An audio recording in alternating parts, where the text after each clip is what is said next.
Salut tout le monde, donc aujourd'hui je vous propose de parler du BRF et du broyat de bois. Alors c'est une expérience en fait qu'on est en train de mener sur le terrain, dans le potager.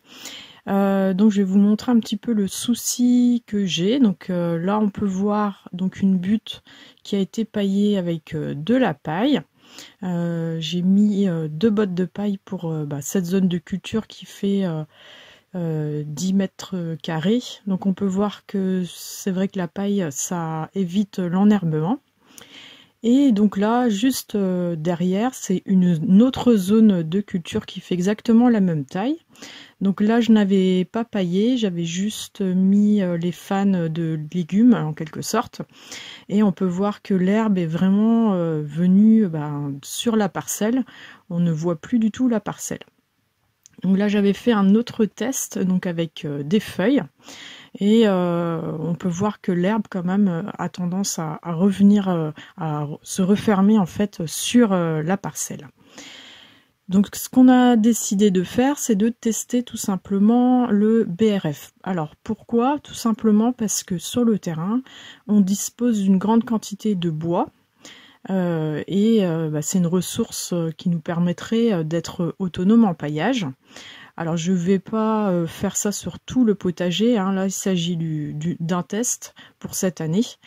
Et on verra par la suite si on peut multiplier cette façon de faire. Donc ici sur cette parcelle là, donc qui est vraiment la zone de culture, on peut voir du broyat. Alors ce broyat là n'est pas du BRF, hein. Le BRF, on le verra un peu plus tard, c'est vraiment du bois spécifique. Donc ici c'est du bois qui était resté dans le potager. J'avais fait un gros tas et c'est des branches qui avaient été coupées l'été dernier. Donc on peut voir quand même que le bois est relativement sec.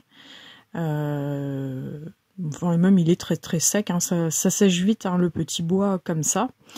Donc là c'est on va dire le premier test, une parcelle avec du bois coupé, haché finement on va dire, sur une parcelle. Donc ici c'était le gros tas et je vais vous montrer comment on a fait, parce que ceux qui nous suivent savent très bien qu'on n'a pas d'électricité sur le terrain. Alors on avait regardé pour une location d'un broyeur thermique, c'était très très cher. Donc voilà ce qu'on a trouvé comme solution. On avait un collègue qui avait ce broyeur là, qui a calculé au niveau de la puissance à vide et lorsqu'il tourne. Donc à vide, on est autour de 400 watts et lorsqu'il tourne autour de 1000 watts. Et donc on s'est dit que ça pouvait passer sur un petit groupe électrogène. Alors je sais, il y en a qui vont hurler parce qu'on utilise un petit peu de pétrole. Mais en fait ça nous permet nous d'être autonomes, et quand je vais chercher de la paille, j'utilise aussi du pétrole. L'agriculteur utilise aussi du pétrole. Et moi je veux faire entrer le moins possible de matière sur le terrain et être le plus autonome possible. Donc là vous avez vu un petit peu ce qui se passe sous le tas de bois, donc c'est intéressant aussi de laisser traîner un petit peu d'état, puisqu'en dessous en fait ça s'est totalement désherbé. Alors je vais vous parler du BRF. Donc le vrai BRF en fait ce sont les rameaux de l'année. Normalement on le fait plutôt en novembre quand la sève redescend. Bon là on n'avait pas, au niveau du timing c'était pas possible, mais on va l'utiliser. On voit que ça bourgeonne un petit peu sur les châtaigniers quand même. Mais bon on le fait quand même. Donc c'est vrai que l'avantage aussi c'est que ça permet de se débarrasser des branchages, puisque là on avait quand même une sacrée quantité et ça évite d'aller faire un grand feu de joie sur le terrain. Donc les avantages du BRF, ça va être surtout un maintien de l'humidité. Et c'est vrai qu'en mettant une bonne couche autour de 5 cm, comme ça une dégradation assez lente, normalement on peut garder comme ça plusieurs années. Alors nous on testera forcément l'épaisseur pour voir en combien de temps ça se décompose. L'idée c'est de pouvoir utiliser certaines zones, mettre du broyat sur une partie du potager tous les ans et faire une rotation en fait pour déposer le broyat. Donc l'idéal, ça serait tous les 4 ans. Donc ça veut dire qu'il faudrait qu'on soit autonome sur un quart du potager. Donc là, je vous montre comment fonctionne la machine. Donc il y a vraiment différents types de broyeurs. Là, on connaissait quelqu'un qui en avait un comme ça, qui était très content. Donc on a fait confiance à la personne et franchement, on n'est pas déçus.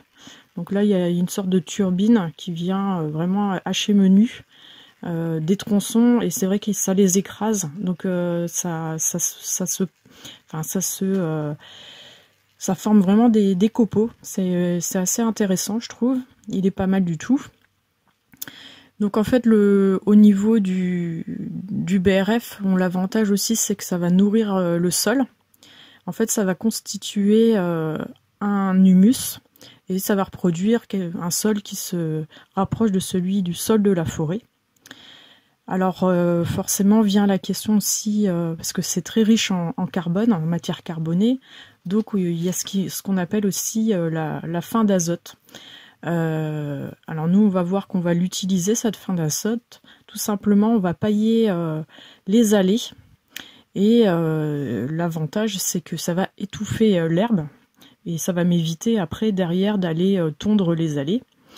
Parce que si on ne tombe pas, le gazon ou l'herbe revient dans les parcelles de culture. Alors on peut planter sur la première année certains types de légumes, tout ce qui est haricots, la famille des haricots et des pois, qui vont capter l'azote de l'air. Donc je vais tester ça sur la première année et voir après ce que je peux mettre ensuite derrière sur la deuxième année. Alors on peut aussi faire des apports divers pour pallier à ce problème d'azote, notamment avec du purin d'ortie qui est riche en azote, ou de l'urine diluée. Donc ça aussi on fera le test si les cultures ont l'air en souffrance, donc avec un jaunissement des feuilles notamment, c'est comme ça qu'on peut remarquer la fin d'azote. Donc là je vous montre une partie du travail, on est à peu près à la moitié je pense du broyat. En gros on a mis une brouette, ça doit faire une centaine de litres par mètre carré, pour vous donner une idée. Donc il faut quand même pas mal de matière pour pouvoir pailler un grand potager.